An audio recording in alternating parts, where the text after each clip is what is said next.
This is Sarah's Chest of Drawers by Daniel Chacon.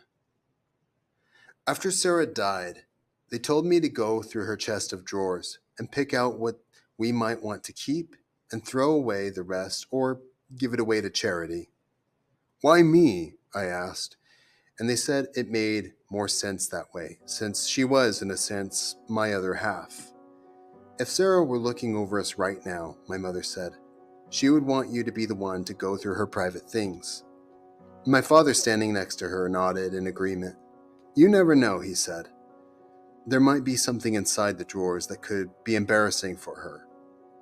We all have our things to hide, my mother said. Our secret stuff. Dad shrugged his shoulders. He looked out into the backyard and sighed. It was a cold, bright winter day. It struck me pretty hard. Sarah with secrets?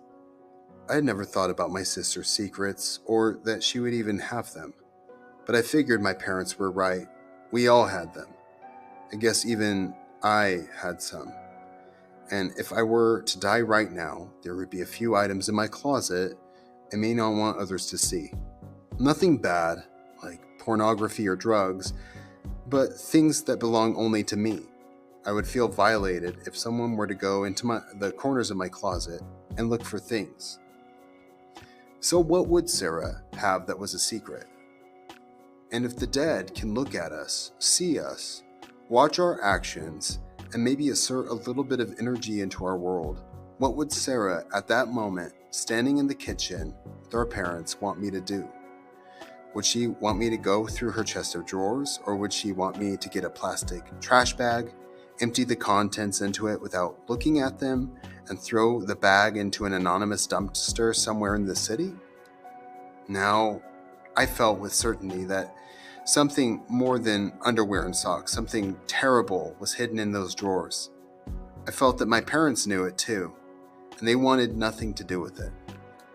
Sarah and I were different people, maybe even opposites, me the demon to her angel.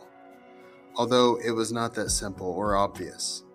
We both had good qualities. We were both, I still am, I hope, decent people. But my dark edge was a little sharper than hers. I had a past, if you know what I mean. Nothing that would get me arrested or kicked out of the house, but things that might make the average person uncomfortable to know. Sarah, on the other hand, spent her 22 years of life wheeling herself around the house, from window to window, all day long. She read poetry and novels and listened to cello music playing in the other room. Any private thing of hers would have to come out in her thoughts, because we never saw or heard any hints of it. She mostly kept her words to herself, except for occasional mealtime musings, which were neither light or dark, but kind of silly. One time, we were all at the dinner table, and she looked out at the rose garden and said something about the night making itself hollow. I think it was, shh, listen to the sound of the night making itself hollow. She was probably thinking about the poem she read, or the one she was going to write. For the most part, when everyone was home, she was quiet in her bedroom. She never watched TV, but she listened to music and read books. The last time I saw her alive, I walked into the house when no one else was home. I saw her in her chair in the corner of the den near the window, and she was reading something. Some symphony was playing loudly, so she didn't notice me standing there watching her for several turns of the pages. I was stunned by how old she looked, like she was 80. When she looked up and saw me, she looked surprised, and then anger overcame her, as if I had walked in on her undressing. The shadow of the old lady fled from her face and body, and she became a radiant young woman, my twin sister. Angry at me, almost beautiful in her indignation, without saying anything. She wheeled her way into her bedroom, slammed the door, and stayed in there until 3 days later. when the man and woman from the morgue removed her body. The fact is, it took us about a week before we even knew she was dead. She lived in the same house, and we lived in the same house. It took the first 3 days for us to realize that she was quieter than usual. My mom must have knocked on her door 14 times, even for breakfast, or 7 for breakfast, 7 for dinner. But when Sarah didn't come out, we simply assumed she didn't want to eat with us. We assumed that she was in one of her dark moods. I don't want to gross you out, but it was our dog Droopy who alerted us, smelling at the door, scratching and barking. We thought he was going crazy, but then a few days later, we could smell it. Feces and something else, like rotting vegetables, some stench coming from behind the door. On the 7th day, we opened it and looked inside. It was disgusting. Now I sat on her bed. The room was tidy, the bed made with fresh sheets and good-smelling blankets, white pillows fluffed up like cherubs. I was looking at the chest of drawers. As if it were a coffin I had to open.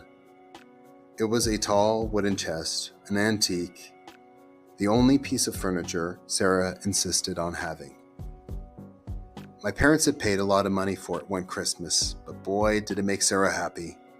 I remember watching the light in her eyes as the delivery boys brought it in. It was bright in her room, because my mother kept Sarah's curtains open, and she put fresh flowers on a small round table near the window. I counted 12 drawers. I closed my eyes, tried to feel the presence of Sarah, but what came to me in that was an image of her in her chair. I saw her reflection on the floors, rolling down the hall. I stood up, walked across the floor to the chest of drawers. "Sarah?" I asked out loud. "What do you want me to do?" That was when it happened. I had been working at the same job for 7 years. I was an assistant manager, so I'm not the kind of guy who would exaggerate the truth to tell a story. I don't even read stories. Right after I asked my sister the question, "What do you want me to do?" the chest of drawers began to move. I mean, it really rattled, like a scene from The Exorcist. It rattled as if someone were inside it, some raging spirit. The chest of drawers seemed to be saying, "Get the hell away from me." I took a step back. On a logical level, I knew the heating system in the basement had kicked on. It vibrated the floors of the house, like it did every time it kicked on. The vibrating floors, in turn, caused the chest of drawers to move, to rattle and shake. This was a fact of our house. For example, every time the heater kicked on and I was in my bedroom, it shook my bed, which had become a winter expectation. When I was a boy, I actually began to look forward to it.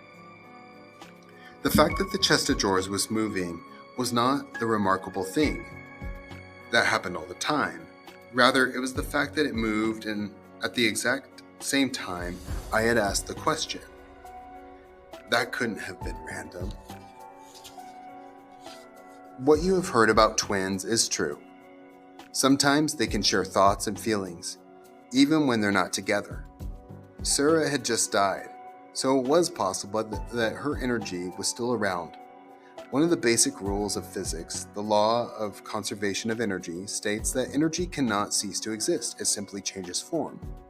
People are energy, so it was possible that my sister's vibrations were still around and she was in the process of becoming another form, and that her energy would communicate with its twin energy, her brother. I took the movement of that chest as an answer about what I should do. I shouldn't look at her private things. She didn't want me to.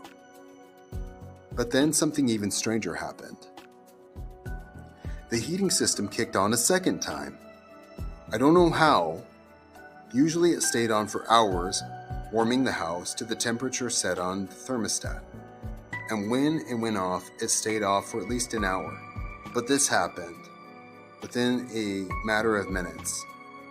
It kicked on again. I was facing the chest of drawers and I heard something rattling behind me, like bones. I turned around and saw that the table by the window was vibrating. On top of it was a vase with fresh yellow flowers. The vase was shaking, rattling. The petals were moving. I felt her skin on my skin. I felt her enter my chest, fill me with her air, and I felt her face swelling into the mask of my skin. She entered my thoughts. She wanted me to go through her drawers. She wanted me to see something. There was something among her private things that she wanted me to hold. Only me. I turned around and faced the chest of drawers. They looked so bright. I opened the first drawer.